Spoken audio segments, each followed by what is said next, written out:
On today's Locked On Guardians, it's a solo edition. Justin is out in Phoenix, so we'll get some great info when he's back. But we're going to talk payroll. We're going to take a few questions. We're going to talk a little bit about some names that people keep bringing up to me in the college baseball season. We're going to try to figure out where's Chase on today's Locked On Guardians.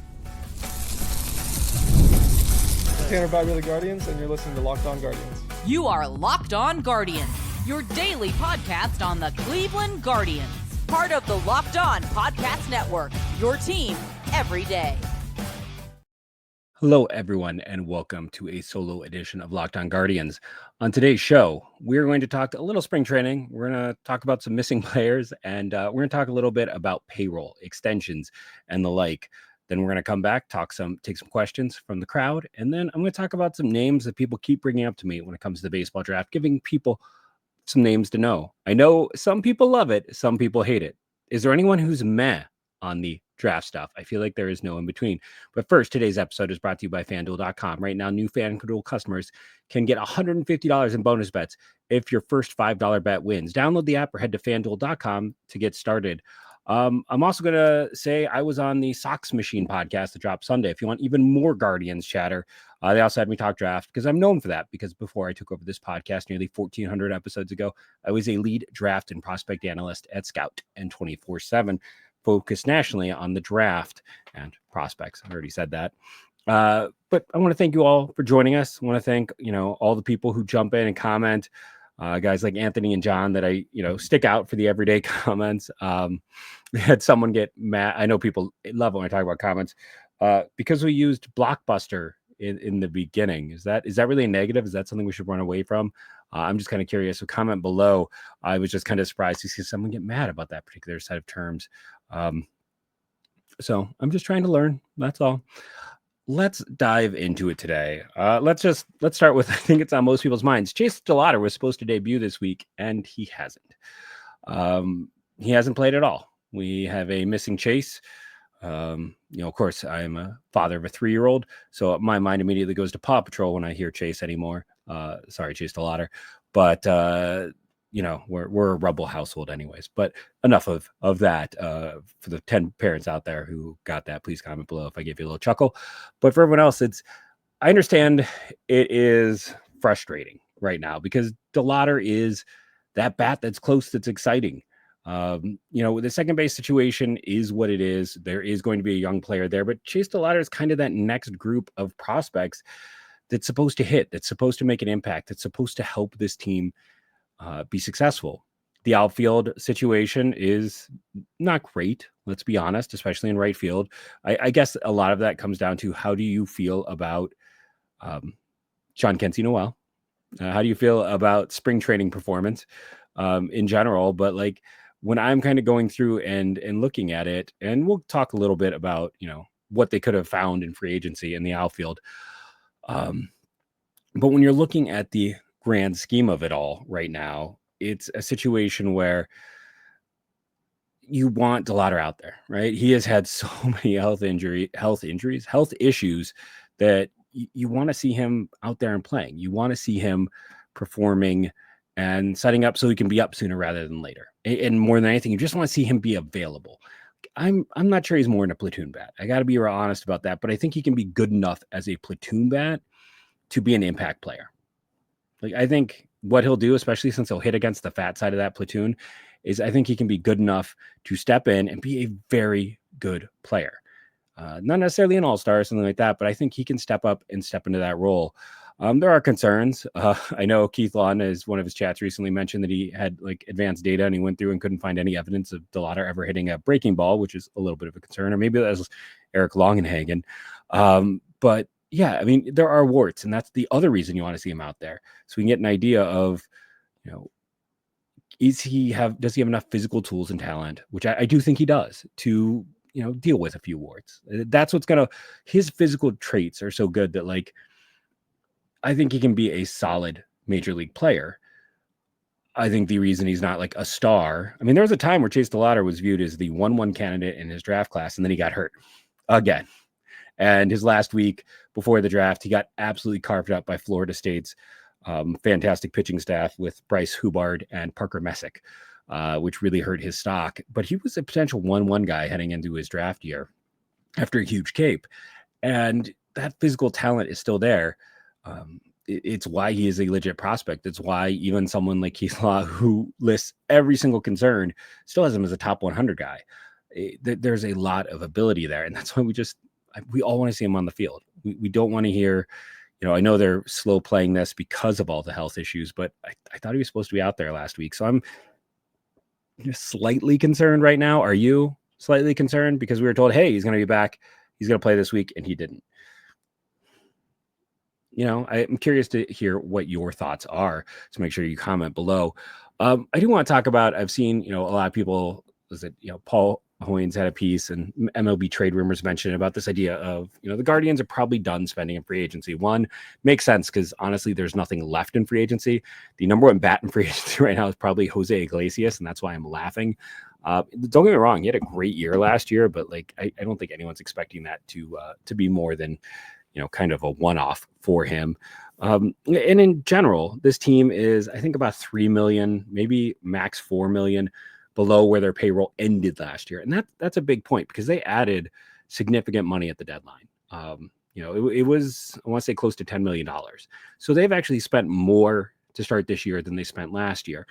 I know people are like, well, they should. They had the playoff run. They had better ticket sales. I got to be honest. I think the playoff run and the better ticket sales will not balance out what they lose in TV revenue. So I know people will call me an apologist again, but I think they're actually spending more, even though the income from last year is fine, but the income stated for this year is going to be less. So I think, the advantage of all the ticket sales of the playoff run is it did allow them to have a payroll that is greater to start the year than a year ago. And the one thing you can say is this team has never been afraid at the deadline to go out and make moves, especially the last few years. They've been one of the most active teams at the deadline. So yes, are they below where they ended last year? 100%.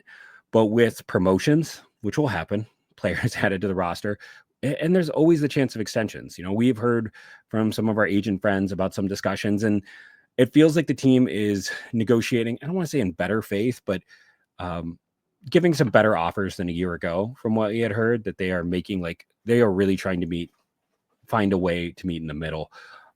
So maybe there'll be some extensions. I can't guarantee that, but talking to a few agents we know, it sounds like there's been a better feeling around negotiations this year than last.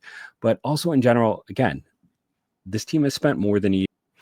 Now, the one other thing is, going back to this whole idea of they should have, with Chase DeLauter situation, should they have added an outfielder in free agency? And I want to point out, if you take Paul Sewald's $7 million and we add in Jake Judas's 4.5 and John Means 1 million, that gives you 12.5 million.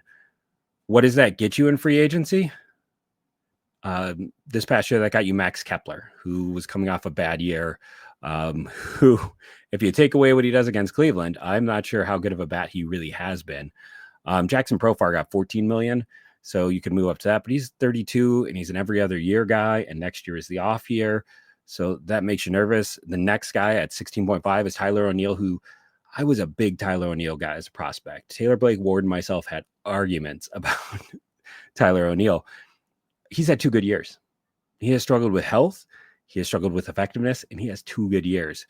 Michael Conforto, 17 million at 32 and being more of a DH. It was hard to go out, and these are all, for the most part, multi-year deals. Outside of Conforto, that's a 1-year deal, and Kepler is a 1-year deal. It is hard to go out and find a situation to have landed an outfield bat. It wasn't a good market. I mean, your 8th biggest extension is Jess Winker, who's a DH all the way. The 9th biggest, well, not extension, but signing, Kike Hernandez of the Dodgers. Harrison Bader got the 10th most money of any free agent outfielder, with Austin Hayes and Randall Gierchuk, a pair of platoon players, tied for 11th. Ramon Laureano, 14th most. Justin's guy, Mike Talkman, who we talked about a few times, he got 16 most at under 2 million. It just wasn't a good group. It was a hard situation. I understand to a degree why they decided to invest in pitching, because it was something they could, right? It's something you could get. You're more likely to get more value out of a Jake Junis at 4 million than a Ramon Laureano at 4 million. I think anyone watching would agree with it. So I guess that is my question. Would you rather have Max Kepler or would you rather have Jake Junis and Paul Sewald? So I'll lay it out and put it that way. Which one would you rather have? Comment below. We're going to come back. I'm going to take some questions from the audience since it's been a bit of a slow weekend. And then we will talk a little draft and prospects names to know at the end in segment 3. But first, we're going to take your questions.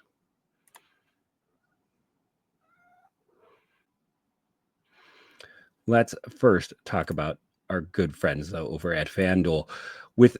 When the game tips off, the NBA action is just getting started, and there's no better place to get on the action than FanDuel, America's #1 sportsbook. With FanDuel, you can place live bets throughout the game, so even if you miss the opening tip or want to bet on a fourth quarter comeback, you can stay in the action. If you're looking for a bigger payout, you can combine your live bets into a same game parlay.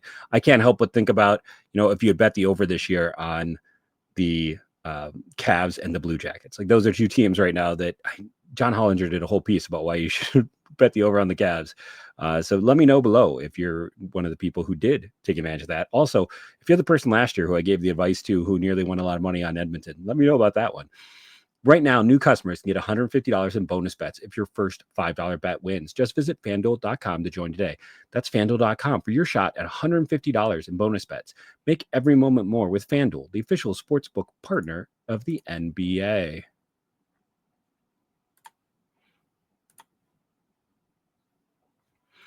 Let's take your questions. I have them up over here. I'm going to start with Jim Vogel over on Blue Sky. He's curious as to whether we are any closer about the decision about second base. And this kind of takes me back to something I wanted to bring up before. So the one thing I'll say about second base is last year there were 16 hitters at the second base position who qualified. 16 players, that was their primary position, who were qualified, for the batting title and all that goes with that. Andres Jimenez was 15 out of 16. Only Zach Gedloff, in terms of weighted runs created plus, only Zach Gedloff had a lower weighted runs created plus at an 82 to Jimenez's 83. If you're like, well, that's not the end all be all. He was 11th in batting average out of 16. On base percentage, he was 15th. Slugging percentage, he was 16th, dead last. Now, defensively, he's number 1. But like, these are the kind of the problems or concerns is for a guy who had, he didn't walk, he didn't do a lot.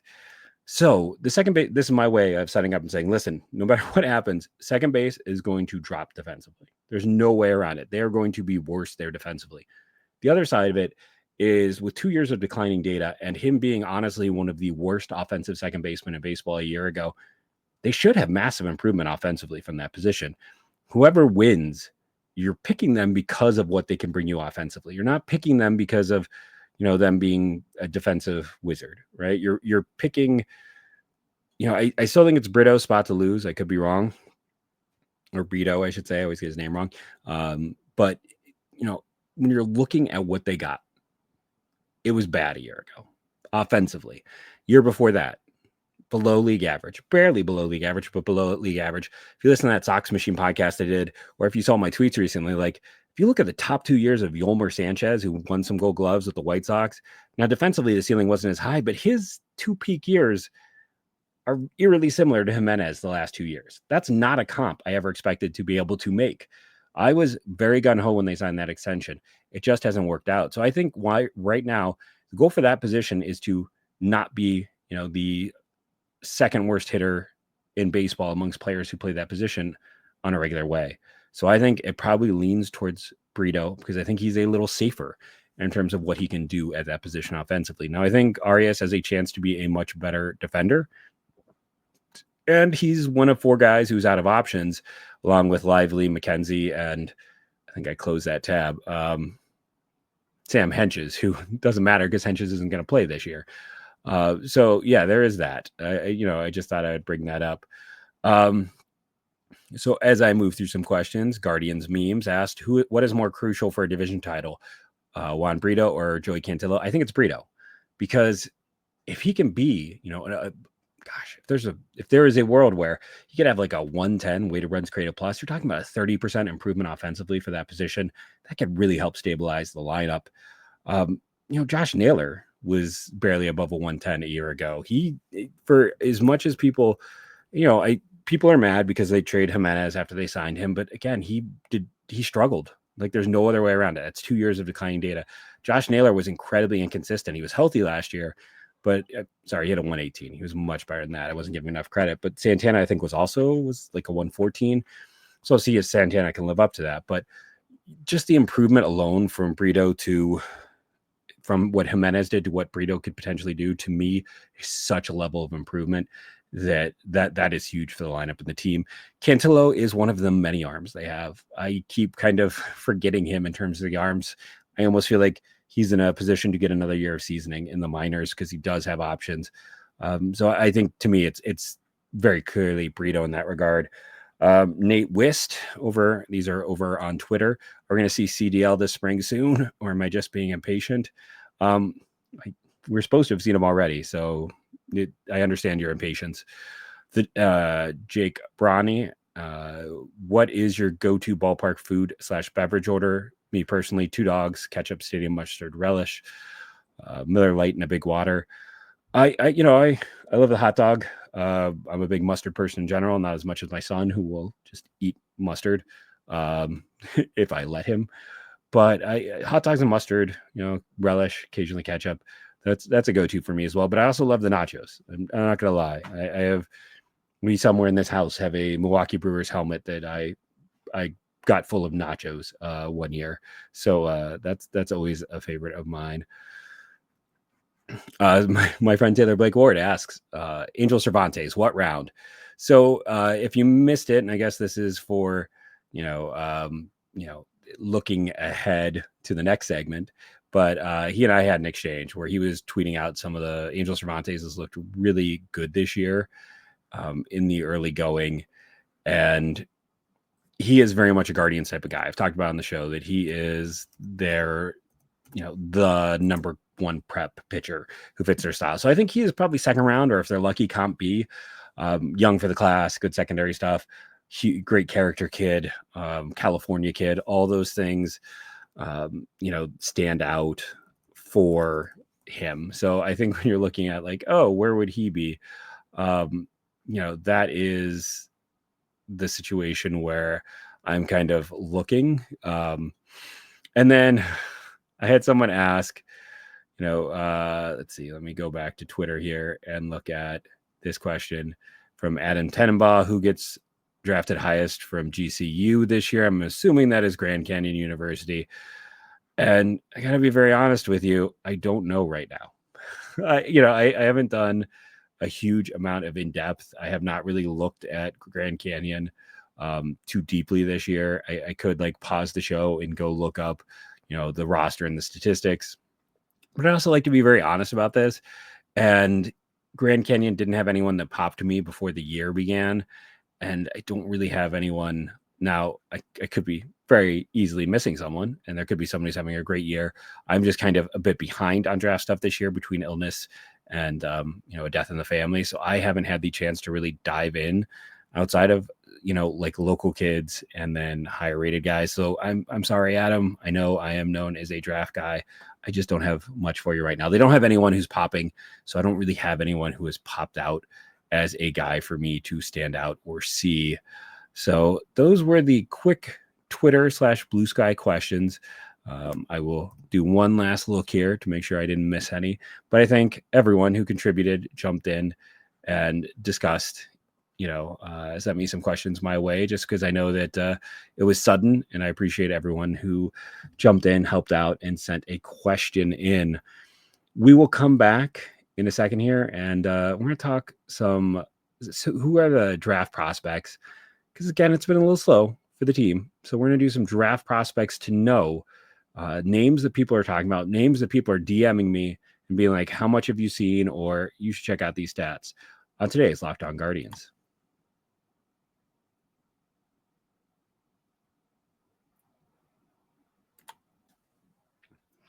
Again, I'm going to say, I know some people say they don't like the draft stuff. I'm kind of waiting for Justin to come back. I don't want to step on his toes too much in terms of talking about the team. Thought it was worth talking about what we talked about in the earlier segments, but I do love the draft. I'm sorry. This is part of what I love to talk about. It's part of what I like to do. And I will say we get more positive than negative comments, but yeah, make your voice heard. Comment below. So let's start off with just a general thing. This early point in the season, what you actually want to look at is small school guys performing well more than big school guys performing well. And the reason for that is small schools and big schools are facing each other right now. Specifically, a lot of like smaller northern schools have to travel to the south. So if you're a smaller northern school, a MAC player, you're going into a hard environment. You're going to a place where, you're maybe not going to be able to perform. You can perform fine. What am I saying? But it's a hard environment. You are going on the road facing quality competition. The other side is if you are a good program right now, especially, in an SEC one, playing a lot of home games against bad teams. And this isn't to diminish, but let's talk about one of the guys that people keep messaging me about, and that's Liam Doyle. Now, Doyle, if you're living under a rock, has probably had the most impressive start to the year. Jamie Arnold had a rough Friday. I think Tyler Bremner has been not quite what everyone hoped he would be. And Doyle this past year, he went to the Cape, only had 8 innings. He missed a lot of bats there. I can't say if it was good or bad. It was 8 innings. But he was fine. I'm sorry, that was 2 years ago where he went to the Cape and did that. For a guy who had minor control issues his first 2 years, he's got a 1.84 walk per 9 and a 20.86 strikeouts per 9. Now, the other side of this is, his first game was against Hofstra. I currently can't name a baseball player from Hofstra. Next up is Samford. And when I think of Samford, I think of Heath Quinn, who the Guardians drafted out of high school. There's been a few guys. Like Samford has a few guys, but it's also, isn't that also where that large closer who went to Auburn, he was a closer DH. I'm like Sonny DeChara, right? And that's where he started out at Samford. So like two relatively, like Samford's a solid smaller program, but it is still a smaller program. That's why what he did this past Friday against Oklahoma State stands out. Now, Oklahoma State always has a few guys who get drafted. No one's jumping too terribly much out, except for Gabe Davis, the pitcher he went against, who did not have the best day. And for Doyle, he went 4 1/3. It took him 91 pitches. It took him a lot more pitches than it has in previous weeks. He still only had 2 walks, but that did raise his walk rate overall. I mean, he has, if I go and look at it, he had 1 walk the previous 2 games. So facing better competition was definitely a situation here for him. But I mean, he still had 9 strikeouts. Again, you would like to see him going deeper, facing a better team. And that's why 20 strikeouts per 9 is great, but you really want to wait and see what happens to the SEC. Like a year ago, we saw Charlie Condon destroy everything in the first month and slow down a little bit. Like, I mean, he stayed pretty awesome a year ago, but for a lot of guys, there is a slowdown as they've, obvious stuff, face better competition. It's harder to do it. But Doyle is a guy who, in a year where there are not a lot of guys trying to like forcibly make themselves like an early first round pick, he's one of those guys doing that. I am very thankful Cleveland picked first overall, though, last year, not this year with the way things are shaping up. But I think Doyle is like one of those guys, and the stuff is just nasty, and there's multiple plus nasty pitches. If you look at him overall, like the low walk rates, like below 4 is fine for Cleveland. But I don't think he'll ever get to Cleveland, but he would be such an ideal Cleveland type of college. Well, they actually haven't taken a college pitcher in the first round in a while. I mean, unless you want to count Justin Campbell, but that was a Comp A pick. I can't even think. Gavin Williams, right? Like that's the last time. They've kind of, even last year's class, it's like they feel like they take college pitchers a little bit later the last few years. But the other reason Doyle just fits for them is he is well traveled. Coastal Carolina to Ole Miss to Tennessee. One of those guys who's not had consistent coaching, has some great stuff. He has stood out early on and is someone people love talking about. I already mentioned Angel Cervantes. I've talked about him multiple times on the show. I had Corbin Dickerson of Indiana come up in a recent conversation. Indiana kid who was at Louisville and didn't really play. And I believe he's a draft eligible. Excuse me. So he might be like a redshirt sophomore, honestly. And he is destroying baseballs at Indiana. Indiana is a very good baseball program in general. That's where Tim Herron came from. We're seeing more and more high-level performers from there. Corbin Dickerson had a 6.3 960 in high school. That is on fire. That is fast as can be, good exit velocities, strong arm, solid swing efficiency, very tooled up guy who like Louisville has not been the Louisville of a few years ago over these past few years. So it's a little bit surprising he did not get as many opportunities to play there. But that is definitely to Indiana's benefit. Devin Taylor is the big name there. Jason Oliver is another guy who has, day one talk at that program, but he's having a rough start. Taylor has just kept doing what he started in the Cape doing and has been awesome, but he doesn't lead the team in home runs. That's Corbin Dickerson. So I think when you're looking at this is a player who is on the rise, a name to know. They also have Tyler Cerny, who is definitely not a Guardians type of guy, but that's a guy that I did reports on in high school. That Indiana program has a lot of names, a lot of players. It's going to be interesting because the expansion of the Big Ten, it's a much better conference for baseball than it's ever been. But Indiana, maybe they're going to try to be the old Big Ten team that can show that they can step up and step in. Speaking of Oklahoma, speaking of Oklahoma State, now let's switch to talk about excuse me. I'm going to have to pause in a second here. I spoke about Oklahoma State. Let's talk about Oklahoma. Kyson Witherspoon, I mentioned incorrectly earlier in the year on the show. Small Cape, all of 9 innings, but he was, awesome in those 9 innings. This is his second year at Oklahoma. He started out at Northwest Florida State, which is a well-known JUCO, and he has been unhittable in the early going. One of those guys who he's going to turn 21 in August. I think I mentioned Doyle isn't going to turn 21 until June. These are both two pitchers who have come out of the gate very strong. Again, facing weaker competition, but it's stuff to pay attention to. And with his pitch mix, where he is, age relative to level, it's another arm who is making this college pitcher group look interesting. And then one more guy. This actually is a player who has not come up with anyone, but I saw a thing this weekend from LSU's data department talking about their number one exit velocities. And if you don't know LSU, Jared Jones is a huge human being who they have there, but he didn't have the highest exit velocity. I went to Steve Milan. Steve Milan is a shortstop. Before this year, I'm not saying fair. He was awesome last year as a hitter. I'm using the word awesome too much, but strikeout rate under 14, got on base at 415, had a good slug, lots of doubles, lots of home runs, not lots, 8. But he had 23 total extra base hits, but known for his defense as a shortstop, and he had the highest exit velocity of anyone on LSU this past weekend. He has been otherworldly in the early going. Let's put it this way: he has 1 strikeout in his first 11 games. He's only got the 1 home run, so I don't know if that's necessarily going to be his bag, but it's a guy who doesn't strike out, who gets on base, who's playing really well the past 2 years at the highest level of competition in the SEC, known for his defense, up the middle player, who 5'8", undersized, switch hitter. Again, age relative to class. This is going to be a common theme in this show today. He's not going to be 21 until August. So he's a draft eligible sophomore, I want to say, as opposed to the other players being juniors. For a while, the Guardians tended to avoid draft eligible sophomores. They have taken more of them recently. I don't think that is a concern anymore. Steve Milam, M-I-L-A-M, looks like their type of hitter. High level performance. The one thing I'll say is we don't really have any summer data. It'd be nice if we had some Cape Cod data, and there's a chance he could go out. I would say a very good chance that he plays in the Cape Cod before the draft this year, because Cape Cod often starts before the draft.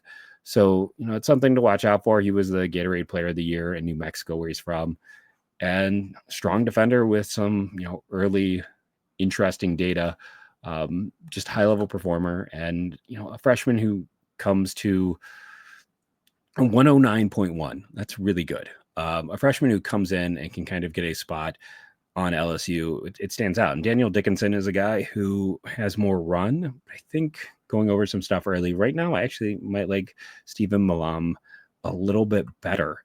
I don't know. For me, this is the fun stuff, trying to dig deep and find some guys. I like looking at, the local players and the like. I'm going to, I already did last week. You can go listen to that previous show about all of the, some of the Wright State guys who stood out and some of the Kent State guys. But I think that it's going to be, because for people who are like, oh, this and that with the draft, it's like, this is the lifeblood of this team now.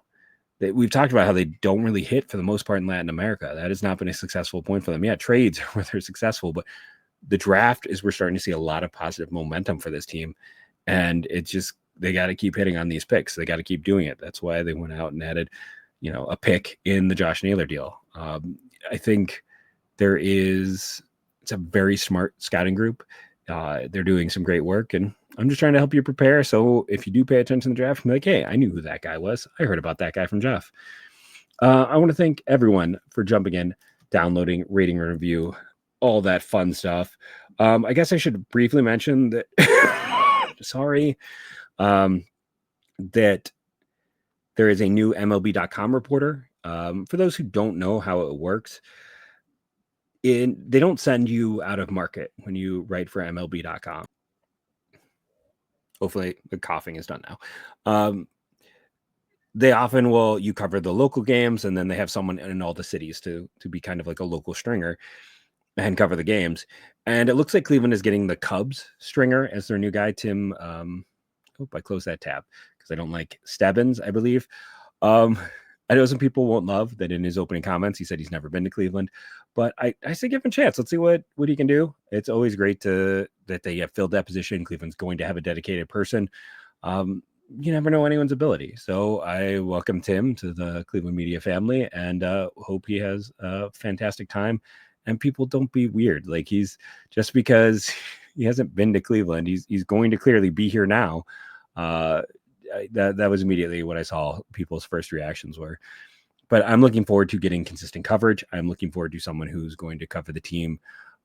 It's a small pool. We've got Hoynes, we got Meisel, whoever is at MLB. It was Bell, Mandy Bell previously. Now it's Tim. It's great that we have, 3 consistent writers that cover the team really in depth. Also what Ryan Lewis at the Akron Beacon Journal as well. So it's nice to have so many coverage points. So I think it's great that we have someone back covering the team. It's another, way you can get information. And hopefully, this podcast still remains a place for you to come and get information. I wanted to do some everyday shout outs. Again, looking on YouTube's community spotlight, our top commenters are John Fagan, Kayleen, Pork Chop Sandwiches, William Stearns, and Tom Van. I am sorry. So, just kind of highlighting some of the top people on there. So if you want to jump and beat them for comments, I might start shouting out those people who have the most comments in a week. Thank you all again for joining me on this solo edition. I hope you enjoyed it. Again, drop those comments. Let me know what worked and what didn't. I appreciate each and every one of you, but I do definitely appreciate those who are kind a little bit more. Thank you all again, and go Guardians. Oh, I forgot to do the right order of things. So let me try this again. Take 2. Thank you all for joining. Remember, rate and review, download. It helps. Set us up for automatic downloads. Check out the Insider program if you want even more Guardians from us. And go Guardians, go.